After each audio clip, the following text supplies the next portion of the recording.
안녕하세요. 사례를 통해 알아보는 부패 공익신고자 보호보상제도 강의입니다. 이번 강의는 부패 공익신고의 개요와 처리 절차, 그리고 신고자에 대한 보호 및 보상제도에 대하여 알아보도록 하겠습니다. 우선 부패 신고 사례입니다. A업체가 H공사에 납품하는 과정에서 제품 원가를 실제 금액보다 40에서 50%가량 부풀려 납품함으로써 약 287억 원을 부당 편취했던 사건이 있었습니다. 이 사건은 A업체의 내부 직원이 국민권익위원회에 신고함으로써 세상에 알려질 수 있었는데요. 신고를 받은 권익위는 본 신고 사건을 대검찰청에 이첩하였고 수사 결과 A업체 관계자는 형사처벌을 받았으며 H공사는 편취된 263억 원을 다시 환수할 수 있었습니다. 다음은 공익신고 사례입니다. 자동차 생산업체인 B사는 판매 중이던 자동차에 엔진 등의 부품 결함이 있음을 인지하였음에도 리콜 조치를 하지 않고 무상 보증 수리로만 대체해왔습니다. 이 사건도 역시 B사 내부 직원이 국민권익위원회 등에 신고함으로써 부품 결함 사실이 밝혀지게 되었습니다. 이러한 신고 덕분에 약 33만 대의 자동차가 리콜 조치되었으며 업체 관련자 다수가 기소되었습니다. 또한 감사원이 국토부 등을 대상으로 자동차 인증 및 리콜 관리 실태 감사를 실시하게 된 계기가 되었습니다.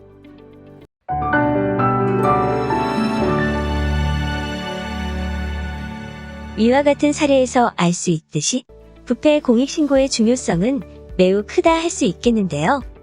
그러면 부패 공익신고란 무엇인지, 그리고 이에 따른 긍정적 효과는 무엇인지 알아보겠습니다.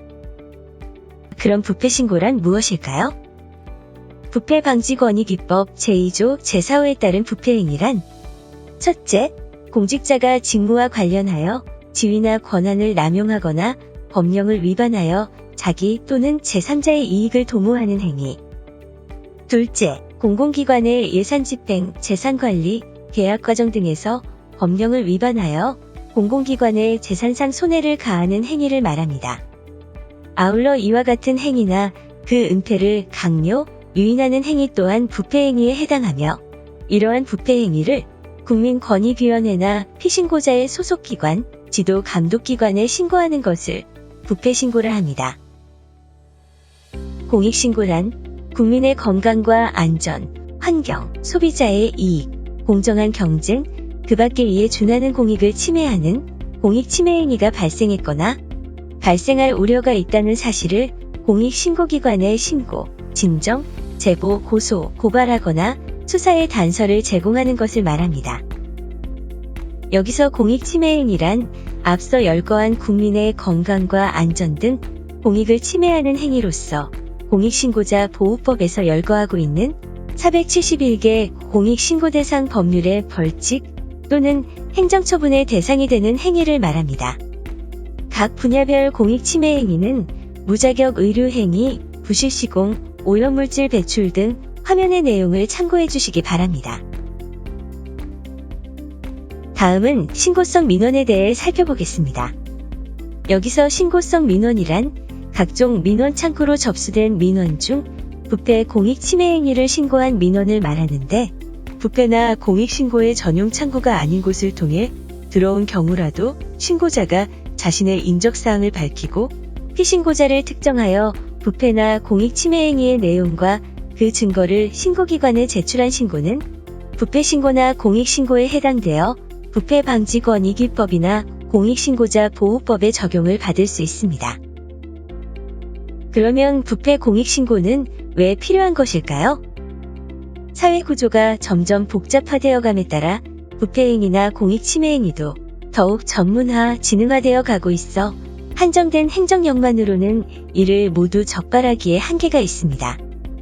그렇기 때문에 부패 공익신고제도는 행정력이 미치지 못하는 사각지대에서 발생할 수 있는 공공부문의 부패와 민간부문의 공익침해 행위를 국민의 자발적인 신고를 통해 효율적으로 적발하고 예방하도록 하는 기능을 합니다. 이를 통해 국민의 생명과 재산을 보호하고 기업의 경쟁력을 높여 결과적으로 부가 브랜드 가치를 제고하게 될 것입니다.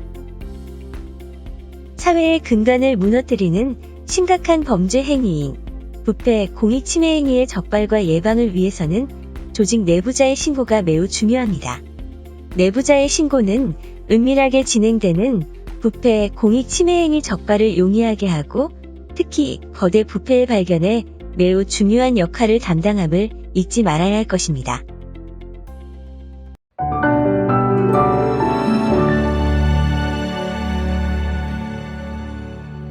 다음은 부패 공익신고 방법과 처리 절차에 대해 알아보겠습니다. 부패 및 공익신고는 누가 어느 곳에 할 수 있을까요?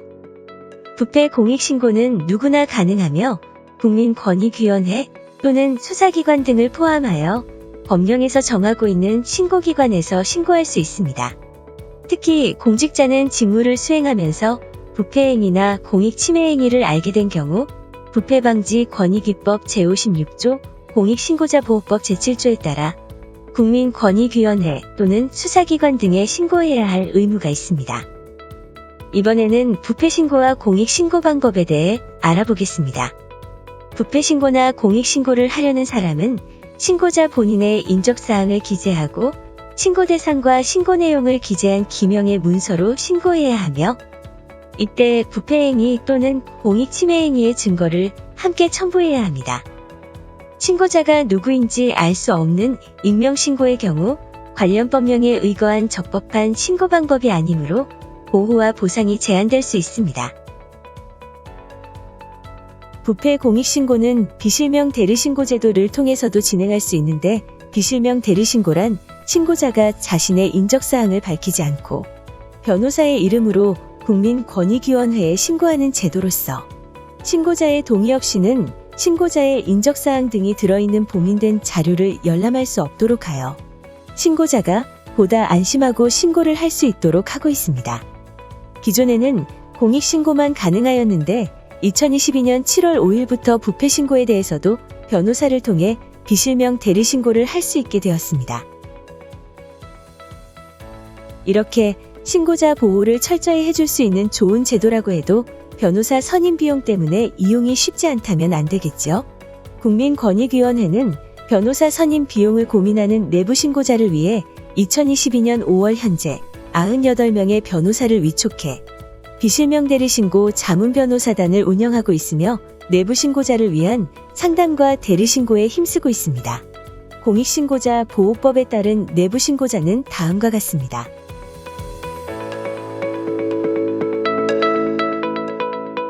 다음은 국민권익위원회에 접수된 부패 공익신고의 처리 절차입니다. 신고자가 인적사항과 신고 대상이 포함된 신고서를 증거와 함께 권익위에 제출하면 권익위는 이를 접수하고 신고 대상 특정 및 증거, 유무 여부 등에 대한 확인을 거칩니다. 이후 수사 또는 조사가 필요한 경우에는 해당 기관에 이첩 또는 송부를 하고 이첩 송부를 받은 기관은 수사 조사를 실시하고 그 결과를 권익위에 통보해야 합니다. 권익위는 기관으로부터 통보받은 수사 조사 결과를 신고자에게 통지하고 수사 조사 결과가 미흡한 경우 해당 기관에 재수사 또는 재조사를 요구하는 절차를 거칩니다. 다음은 개별 기관에 접수된 부패 공익신고 처리 절차입니다. 신고자가 신고서를 수사기관이나 조사기관에 제출하면 신고를 접수받은 기관은 신고 내용에 대한 수사 조사를 실시하고 그 결과에 따라 필요한 조치를 취해야 합니다. 다만 관할에 속하지 않은 신고를 접수한 경우에는 신고자 비밀 보장을 위해 신고자의 동의를 받아 이송하고 부패행위나 공익침해행위와 관련이 없는 경우 등에 있어서는 종결 처리할 수 있습니다. 이러한 부패 공익신고의 처리 결과는 신고자에게 통보함으로써 절차가 완료됩니다.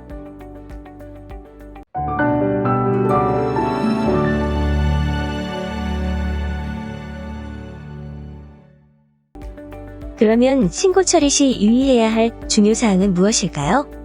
이번 장에서는 신고 처리 시 중점사항 및 신고 사례에 대해 알아보겠습니다. 신고 처리 시 가장 중요한 부분은 바로 신고자의 비밀을 보장하는 것입니다. 신고자에 대한 비밀이 지켜지지 않는다면 누구라도 용기를 내어 신고하기가 어려울 수밖에 없기 때문입니다. 누구든지 신고자의 동의 없이 신고자의 인적사항을 다른 사람에게 알려주거나 공개, 보도하는 것이 금지되며 이를 위반할 경우 형사처벌 대상이 됩니다. 특히 공익신고의 경우는 조사를 통해 공익침해 행위가 발견되기 전에는 피신고자 인적사항 등을 포함한 신고 내용 공개를 금지하고 있습니다. 신고자가 신분 공개에 동의하지 않은 사건을 수사기관에 고발하는 경우 관련 서류에 신고자의 성명이나 신고자 유추가 가능한 사항은 반드시 삭제하여야 하며 피신고자나 제3자가 신고자로 가장하여 신고 내용 등을 문의하는 경우도 있으니 신고자 유추가 가능한 내용을 발설하지 않도록 주의가 필요합니다. 그리고 신고자에 대한 신변 위협, 불이익 조치에 대한 사실을 알게 된 경우 즉시 권익위에 보호 조치를 신청하도록 적극 안내하고 신고 처리 결과를 통지할 때 신고자에게 보호, 보상 제도 안내문을 반드시 제공해야 합니다. 그럼 신고자의 신분 유출 사례들에 대해 알아보겠습니다. 첫 번째 유형은 신고성 민원에 대한 숙지 미흡으로 인한 사례인데요. A 공무원이 접수된 공익신고를 단순 민원으로 판단, 피신고자가 소속된 기관으로 이송하여 신고자의 정보가 그대로 유출된 사례입니다. 두 번째 유형은 접수 및 처리 과정의 부주의에 의한 사례로서 신고자는 권익위에 피신고자를 신고한 것 외에 경찰에도 고소하였는데요. 이와 관련하여 피신고자가 경찰에 고소장을 정보 공개 청구하자 담당 경찰관 B는 이를 처리하는 과정에서 권익위 신고 내용까지 그대로 공개하여 신고자가 권익위에 신고한 사실까지 알려지게 된 사례입니다. 다음은 세 번째 유형으로 조사, 수사 및 소송 과정에서의 부주의에 의한 사례로서 유통기한 위반 신고를 접수한 시 공무원이 피신고업체를 조사하는 과정에서 증빙자료인 영수증을 그대로 보여주어 신고자의 정보가 피신고업체에 노출된 사례입니다.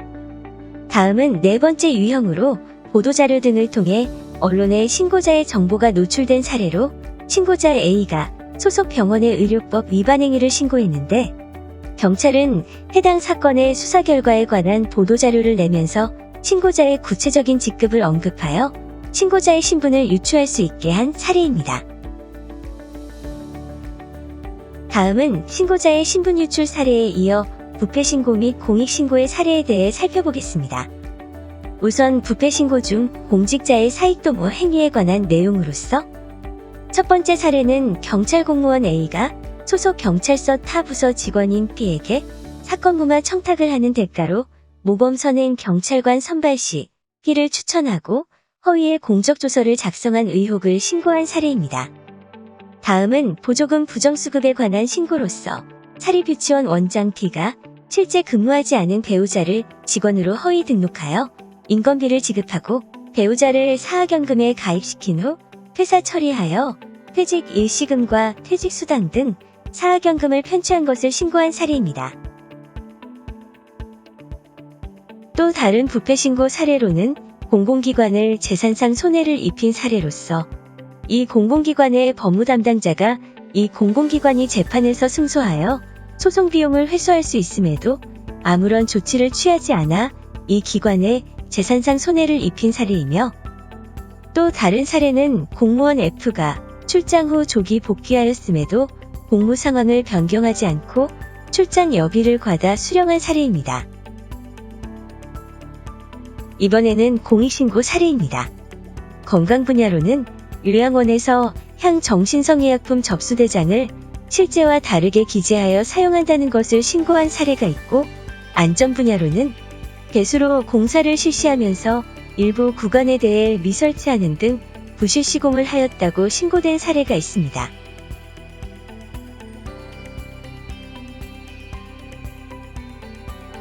다음 환경 분야에서는 플라스틱 제품 제조업체에서 대기오염 방지시설 필터를 규정과 다르게 사용하여 대기오염 물질이 배출되고 있다고 신고한 사례가 있고 소비자 이익 분야로는 수입산 식용 오일의 원산지를 국내산으로 허위 표시하고 이를 학교 급식용으로 유통하고 있다고 신고한 사례가 있습니다.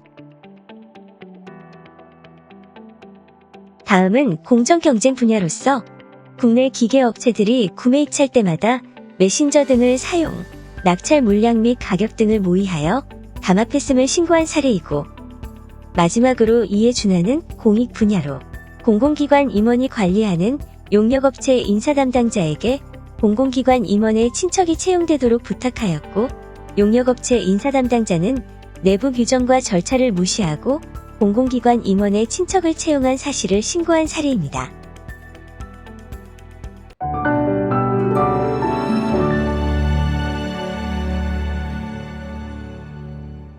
지금까지 부패신고 및 공익신고의 여러 사례들을 살펴보았는데요.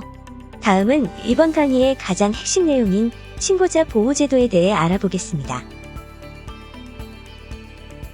부패방지권익위법과 공익신고자 보호법에서는 부패행위와 공익침해행위에 대하여 누구나 안심하고 신고할 수 있도록 신고자 보호제도를 규정하고 있습니다. 신고자는 비밀보장, 신분보장, 신변보호, 책임감면 등의 보호를 받을 수 있습니다. 다음은 신고자 보호신청 처리 절차입니다. 신고자나 협조자가 권익위에 보호신청을 하면 권익위는 관련자에 대한 조사를 실시하고 위원회의 심의 및 의결을 거쳐 신고자 보호 결정을 하게 됩니다. 부패 공익신고자 보호의 첫걸음은 비밀보장입니다. 누구든지 신고자의 동의 없이 신고자의 인적사항이나 신고자임을 미루어 알 수 있는 사실을 알려주어서는 안 됩니다. 만약 이를 위반할 경우 5년 이하의 징역 또는 5천만 원 이하의 벌금형에 처해질 수 있습니다. 이어서 비밀보장 의무를 위반한 사례를 살펴보도록 하겠습니다. 신고자는 A공사에 공사비를 부풀려 처리하라는 상사의 부당한 업무 지시를 신고했는데요. 신고 처리 담당자가 A공사에 관련 자료를 요청하면서 신고자의 인적사항이 포함된 신고서를 그대로 A공사에 보내 신고자가 노출된 경우입니다. 이에 부패 신고자는 신고 처리 담당자의 비밀보장 의무 위반 확인을 권익위에 요구하였고, 권익위는 신고자 비밀보장 의무를 위반하였다고 판단, 신고 처리 담당자에 대한 징계를 요구한 사례입니다. 다음은 공익신고와 관련하여 비밀보장 의무를 위반한 사례로서 연예인 D의 마약 구매 및 투약 사실과 관련하여 신고자가 권익위에 공익신고하였으나 A 언론사 보도로 인해 신고자의 신원이 공개되자 권익위에서 A 언론사와 해당 기자를 비밀보장 의무 위반으로 고발 조치한 사례입니다. 비밀보장에 이어 신고자와 협조자에 대한 신분보장 또한 매우 중요한 보호수단입니다. 누구든지 신고자나 협조자에게 신고 등을 이유로 신분상, 행정적 또는 경제적 불이익 조치를 할 수 없으며, 또한 누구든지 신고 등을 하지 못하도록 방해하거나 신고자에게 신고의 취소를 강요하지 못하도록 규정하고 있으며, 이를 위반할 경우에도 역시 형사처벌 대상이 됩니다. 다음은 불이익 조치의 유형에 따른 형사처벌 내용으로서 앞서 언급한 각종 신분상, 행정적 또는 경제적 불이익 조치들과 이에 따른 형사처벌의 내용입니다.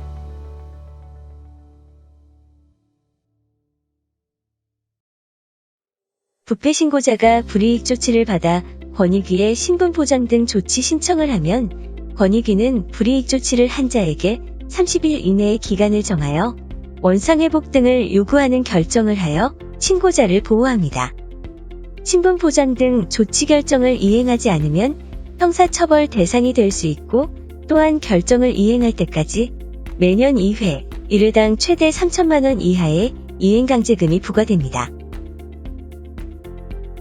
부패 신고자에 대한 불이익 조치가 예정되어 있거나 진행 중이고, 신분보장 신청에 대한 권익위 결정 시까지 회복하기 어려운 피해가 발생할 우려가 있는 경우에는 신고자의 신청 또는 권익위 직권에 따라 45일 이내의 기간을 정해 불이익 조치 절차를 중지할 것을 요구할 수 있습니다.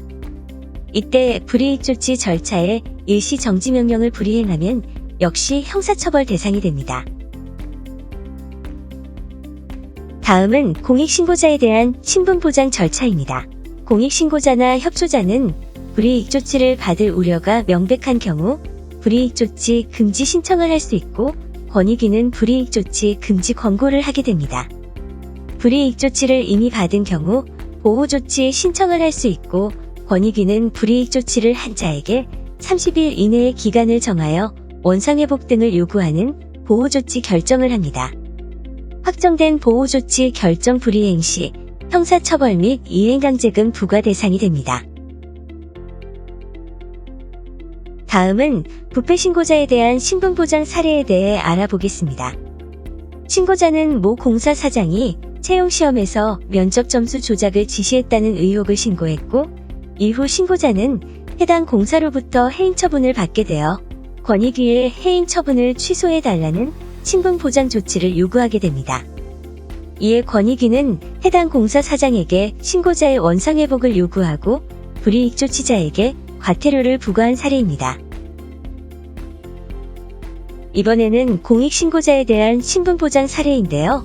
어린이집 교사인 신고자는 어린이집의 부실급식과 아동학대에 대해 공익신고를 하였으나 시정명령 처분을 받은 어린이집 원장이 운영정지 처분을 받은 것처럼 속여 신고자에게 사직서를 요구한 경우입니다. 이에 신고자는 권익위에 보호조치를 신청하였으며 권익위는 어린이집 원장에게 사직 처리 취소를 요구하였습니다. 신고자 협조자와 그 친족 또는 동거인은 공익신고 등을 이유로 생명, 신체에 중대한 위해를 입었거나 입을 우려가 명백한 경우 권익위에 신변보호 조치를 요구할 수 있습니다. 권익위는 신변보호가 필요하다고 인정되면 경찰관서의 장에게 신변보호 조치를 하도록 요구하고 경찰관서의 장은 법령이 정하는 바에 따라 신변보호 조치를 하게 됩니다. 신변보호의 방법으로는 참고인이나 증인으로 출석, 귀가시 동행, 대상자의 주거에 대한 주기적 순찰 등이 있습니다. 다음은 부패 신고자에 대한 신변보호 사례로서 공사업체인 D사에서 시설물 일부를 미시공한 의혹을 신고하자 피신고자 측으로부터 미행을 당하는 등 신변에 불안을 느낀 신고자가 권익위에 신변보호 조치를 요구한 경우입니다. 이에 권익위는 신고자에 관할 경찰서에 순찰 강화 등 신변보호 조치를 취하도록 요구한 사례입니다. 이번에는 공익신고자에 대한 신변보호 사례로서 신고자가 자재 구매단가에 부당인상 의혹을 신고하자 피신고자가 폭력배를 동원, 신고 취하를 강요하는 등 신변상의 위협을 가하였습니다. 이에 신고자는 권익위에 신변보호 조치를 신청하였고 권익위는 관할 경찰관서장에게 주기적 순찰 등 신변보호 조치를 요구한 사례입니다. 다음은 책임감면 제도입니다. 부패 공익신고와 관련하여 신고자 등의 위법 행위가 발견된 경우 그 형이나 징계 등의 감면을 받을 수 있습니다. 또한 부패 공익신고 내용에 직무상 비밀이 포함되어 있어도 직무상 비밀 준수 의무를 위반하지 않은 것으로 보며 피신고자가 공익신고로 인하여 손해를 입은 경우에도 공익신고자에게 손해배상을 청구할 수 없습니다. 그럼 책임 감면 사례를 살펴보겠습니다. 우선 부패 신고 사례로 신고자는 소속단체에 보조금 부정사용 의혹을 신고하였는데 1심에서 신고자의 가담행위에 대해 징역형을 선고하였습니다. 이에 권익위가 법원에 책임 감면 제도를 안내하였고 2심에서 신고자의 형량이 벌금 200만 원으로 감형된 사례입니다. 다음은 공익신고 사례로 입찰 담합행위를 A기관에 자진 신고한 신고자가 부정당업자로 입찰 참가 자격의 제한 처분을 받으면서 책임 감면을 신청한 경우입니다. 이에 대해 권익위는 해당 행정처분기관의 장에게 입찰 참가 자격의 제한 처분의 면제를 요구한 사례입니다. 부패방지권익기법과 공익신고자 보호법은 신고자와 더불어 부패 및 공익신고의 협조자도 신고자와 동일한 보호를 받을 수 있게 규정하고 있습니다. 여기서 신고 협조자란 신고와 관련하여 신고자 외에 진술, 증언, 자료 제출 등으로 수사 및 조사에 조력한 자를 말합니다.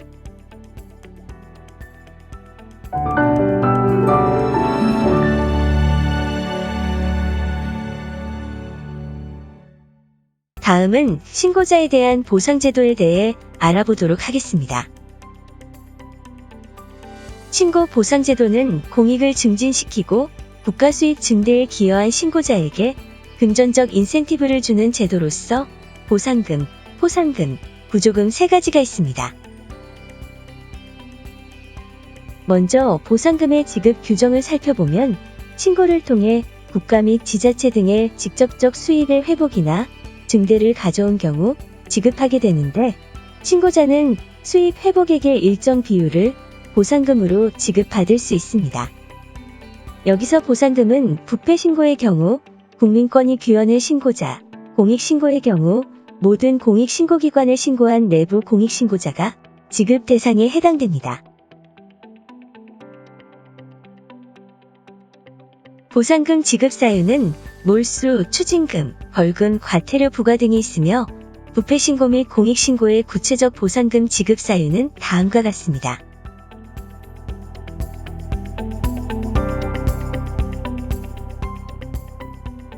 그리고 보상금 지급 절차는 다음과 같습니다. 우선 신고자가 입증자료, 처리 결과 공문 등 관련 자료를 구비하여 보상금 지급 신청서를 제출하면 권익위는 조사 및 확인 과정을 거쳐 보상금 지급 여부 및 지급 금액에 대한 심의 의결을 하게 됩니다. 이에 따라 신고자에게 보상금을 지급하고 관련 공공기관이나 지자체에 신고자에게 지급한 보상금의 상환을 요청하게 됩니다. 다음은 부패 신고자에 대한 보상금 지급 사례들을 살펴보겠습니다. 첫 번째 사례, A 요양병원이 거액의 요양급여를 부정수급한 사실을 권익위에 신고하였는데 조사 결과 부정수급액 환수는 물론 제재금까지 부과하였습니다. 이 신고로 인해 80억 4천여만 원의 공공기관 수입 회복과 증대가 있었음이 인정되어 신고자에게 보상금 2억 306만 원을 지급 결정한 사례입니다. 또 다른 사례는 신고자가 주택보급사업 과정에서 보조금 부당 편취 신고로 5억 123만 원의 공공기관 수입에 회복과 증대가 인정되어 4,828만 원의 보상금을 지급받은 경우입니다. 참고로 지금까지 지급된 부패 신고 보상금의 역대 최고액은 11억 600만 원이었습니다. 이번에는 공익신고자에 대한 보상금 지급 사례들을 살펴보겠습니다. 첫 번째, 축산물의 원산지를 허위 표시한 업체를 신고하여 벌금 등이 부과되었고 신고자에게 1,165만 원의 보상금을 지급한 사례입니다. 두 번째는 제약사가 거래병원 의사들에게 불법 리베이트를 제공한 것을 신고하여 벌금 등이 부과되어 신고자에게 9,600만 원의 보상금을 지급한 사례입니다. 지금까지 지급된 공익신고 보상금의 역대 최고액은 6억 9,200만 원이었습니다. 다음은 신고자에 대한 포상금 제도입니다. 신고로 인해 국가 및 지자체 등의 재산상 이익을 가져오거나 손실을 방지한 경우 또는 공익 증진에 기여한 경우 국민권익위원회는 포상금을 지급할 수 있습니다.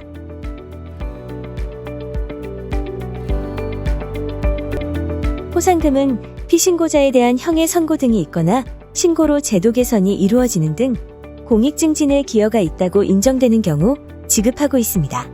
구체적인 포상금 지급 사유는 다음과 같습니다.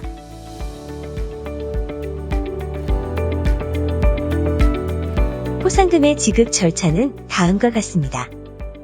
각 기관에서 추천을 하면 권익위에서 관련 자료를 조사 및 확인하고 포상금 지급 여부에 대한 심의와 의결 과정을 거쳐 포상금을 지급하며 권익위 직권으로도 지급 대상자를 선정하고 있습니다. 포상금 지급 사례들을 살펴보면 우선 부패 신고에 대한 사례로 허위 영수증 제출 등으로 군 납품업체에 부정하게 선정된 것을 권익위에 신고하여 공공기관의 재산상 손실을 방지한 공로가 인정되어 2,200만 원의 포상금을 지급한 사례입니다. 또 다른 사례는 고등학교 교장이 허위 서류를 작성, 지원사업 보조금을 부당 편취한 것을 신고한 경우로 공공기관의 재산상 손실을 방지한 것으로 인정하여 500만 원의 포상금을 지급한 사례입니다. 다음은 공익신고에 대한 포상금 지급 사례로 A병원에 불법의료 행위를 신고하여 A병원에 대한 영업정지 처분이 이루어졌고 공익침해 행위를 방지한 것으로 판단되어 500만 원의 포상금을 지급한 사례가 있습니다. 또 다른 사례는 신고자가 비보육건의 아동학대를 신고하여 피신고자들에 대한 형의 선고 등이 있었고 이에 1천만 원의 포상금을 지급한 사례입니다. 다음은 구조금 제도입니다. 구조금이란 신고자 및 협조자와 그 친족 및 동거인이 신고로 인해 법에서 규정하는 피해를 받았거나 비용을 지출한 경우 이러한 경제적 손해에 대해 금전적으로 보전하여 주는 제도입니다. 구조금 지급 사유는 육체적, 정신적 치료비, 이사비 등이 있으며 관련 법률이 개정되어 부패신고는 2022년 7월부터 공익신고는 2021년 10월부터 신고로 인한 모든 쟁송 절차에 소요된 비용에 대해서도 구조금 지급이 가능하게 되었습니다. 구조금 지급 절차는 다음과 같습니다. 신고자가 필요 서류를 구비하여 구조금 지급 신청을 하면 권익위에서 조사 및 확인을 한 후 심의와 의결 과정을 거쳐 구조금을 지급하게 됩니다. 이러한 구조금 지급 사례를 살펴보면 불량한 재료를 사용해 식품을 제조 및 유통한 업체를 신고한 신고자가 공익신고 후 퇴사 처리되어 권익위에 구조금 지급을 신청한 경우입니다. 이에 권익위는 신고자의 퇴사 이후부터 재취업까지 임금 손실액인 1,393만 원의 구조금을 지급하였습니다. 다음 사례는 정부 연구기관 연구원이 입찰비리 등을 권익위에 신고한 후 강제 전보와 직장 내 괴롭힘을 당해 정신과 치료를 받았다며 구조금을 신청한 경우입니다. 이에 권익위는 치료비 지출과 공익신고와의 인과관계를 인정하여 50만 원의 구조금을 지급하였습니다. 부패나 공익침해 행위는 신체의 암세포와 같이 하나의 그리고 작은 부조리가 만연하여 사회 및 국가를 병들게 만듭니다. 영정공서는 홍콩의 독립적인 반부패 수사기구로서 독자적인 수사권을 갖추고 있습니다. 기관의 입구 로비에는 부패는 지탄받을 행동이라는 커다란 문구가 새겨져 있는데요. 부패에 대한 경계와 부패 방지에 대한 시스템의 구축, 아울러 부패는 지탄받을 행동이라는 사회적 인식 제고를 명기하고 있습니다. 정재승 교수는 배신이란 책에서 지식인의 책무에 대해 다음과 같이 정의하였습니다. 내 집단의 이익보다 더 큰 집단에 대한 신뢰를 지키려는 노력은 인간만이 할 수 있는 배신이며 이러한 행동은 배신이 아니라 지식인의 당연한 책무라 언급했습니다. 정의를 기반으로 한 이러한 실천이 건전하고 이상적인 더 큰 공동체의 유지와 실현을 위해 꼭 필요한 행동임을 누구나 잊지 말아야 할 것입니다.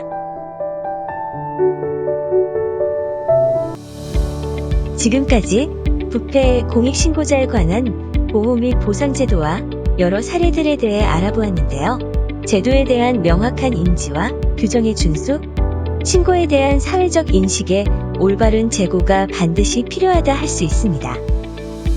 세상을 바꾸는 당신의 용기에 박수를 보내며 부패 공익신고를 통한 정의의 실천으로 더욱 건강하고 살기 좋은 대한민국이 실현되리라 생각됩니다. 지금까지 시청해주셔서 감사합니다.